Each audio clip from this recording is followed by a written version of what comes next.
m'appelle Alexandre Sidler, j'ai 25 ans, je fais partie de l'équipe Martel et de l'équipe de France pour les championnats du monde de Béour. Je suis informaticien à Paris. Je pratique le Béour depuis 1 an. Alors le Béour, ça se différencie en plusieurs catégories. Il y a le 1v1, le 5 contre 5, ça peut aller jusqu'au 21 contre 21. Actuellement, j'ai été sélectionné en équipe de France pour les 21 contre 21.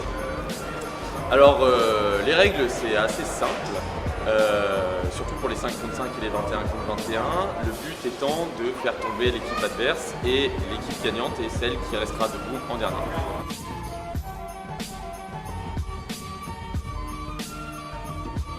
Alors le Béour, même malgré son aspect assez violent, est un sport très sécuritaire car nous n'utilisons pas d'armes tranchantes, elles sont émoussées. Il y a certains coups qui sont interdits, par exemple les coups derrière le genou, les clés de bras les clés qui vont à l'encontre d'une articulation, les arrachages de casque, etc. Et quand on se bat en lice, on a plusieurs arbitres qui font très attention à nous et qui sont très aux aguets sur les respects des règles. Alors mon rôle dans l'équipe de France, moi je suis un astier, parce que j'ai un physique pour l'astier, je suis grand et fin, assez rapide, et je suis en deuxième ligne devant les boucliers et épées, et je viens frapper le plus fort possible l'équipe adverse pour leur faire mal et les faire tomber. Voilà, ça c'est mon rôle. Alors mon ressenti en équipe de France, alors avant les combats j'ai toujours un petit stress d'avant-combat, mais ça c'est quelque chose de normal. Jusqu'au moment où le premier cours part et là on part dans un autre mode, l'adrénaline prend le dessus, on réfléchit plus comme d'habitude et on ressent une excitation qui est c'est indescriptible, il faut que vous essayiez pour comprendre. Alors allez-y confiant et battez-vous comme vous vous êtes jamais battu avant. Ok, bravo.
Alors on vient de finir les qualifications de 21 contre 21, donc on est en quart de finale.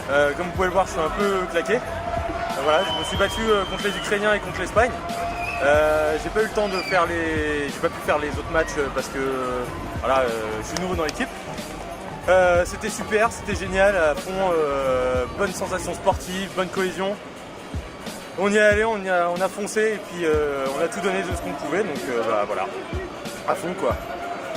Je m'appelle Ronan Desgranges, donc moi de formation je suis ingénieur, donc je viens de finir mes études.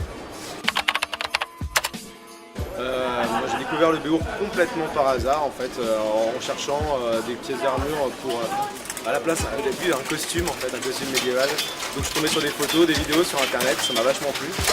Et donc je me suis préparé en un an, j'ai monté mon équipement et ensuite je me suis présenté au championnat de France à Château. Donc l'équipement, il faut compter à peu près 1500 € pour avoir un équipement qui est plutôt fiable. Donc dans les 1500 €, il y a tout, le grand bison, le casque, les armes, le bouclier. Moi donc mon équipement c'est plutôt un équipement 14e siècle en flottant. J'utilise ça parce que c'est ce qui permet d'avoir une meilleure mobilité et je trouve que c'est vraiment quelque chose qui est important dans le Béour, notamment en 55 et surtout pour quelqu'un de mon gabarit. Moi le Béour, donc beaucoup de choses qui me plaisent dedans. Moi, à la base, j'ai toujours fait des sports de combat. J'ai commencé le karaté à 6 ans, ensuite j'ai fait la boxe thaï, j'ai fait du rugby. Et j'ai toujours été un peu intéressé par le monde médiéval, mais sans plus, je ne m'étais pas trop intéressé que ça. C'est vrai que quand j'ai découvert le Béour, ça me mixait un peu tout ça, quoi. Tu peux mettre courir dans la liste, de faire un sport d'équipe, mais en même temps un sport de combat. Donc tu as tout ce qui est le côté camaraderie qui se rapproche du rugby, tout en toute la technique du sport de combat qui va plutôt aller l'orner du côté de la boxe thaï ou ce genre de choses. Tout en restant quelque chose de quand même vachement différent parce que là on va utiliser des armes, quelque chose que je connaissais pas. Ce que je conseille vraiment à une personne qui veut se lancer dans le Béour, c'est déjà d'essayer de prendre contact avec une équipe proche de sa région. Ces personnes-là pourront vraiment t'aiguiller. Ensuite, en allant sur le site de la Fédération Française de Béour et sur les forums, il y a énormément d'informations sur quel équipement prendre, comment se renseigner sur le médiéval en règle générale, parce que souvent les gens, il y a beaucoup de personnes qui arrivent et qui ne connaissent pas le monde du médiéval, donc il faut aussi se renseigner sur les époques, comment monter son équipement, ce genre de choses. Donc aller sur le site c'est une bonne chose. Et donc voilà, je pense que c'est deux choses importantes.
Donc là, la France a remporté le prix de l'équipe la plus historique. C'est-à-dire que les experts du comité d'authenticité international ont décidé que c'était cette année les combattants français qui portaient les armures les mieux faites en fait sur des critères d'authenticité historique. C'est-à-dire que nos armures correspondent le plus aux sources historiques médiévales et qu'elles sont aussi en meilleur état et aussi les plus esthétiques. On avait déjà gagné ce prix en 2014 en Croatie. Et donc là, on a encore fait un effort pour augmenter la qualité de l'historicité en France avec le comité d'historicité français qui a été créé cette année. Donc c'est vraiment un super résultat, comme quoi nos efforts ont payé, donc on peut être content.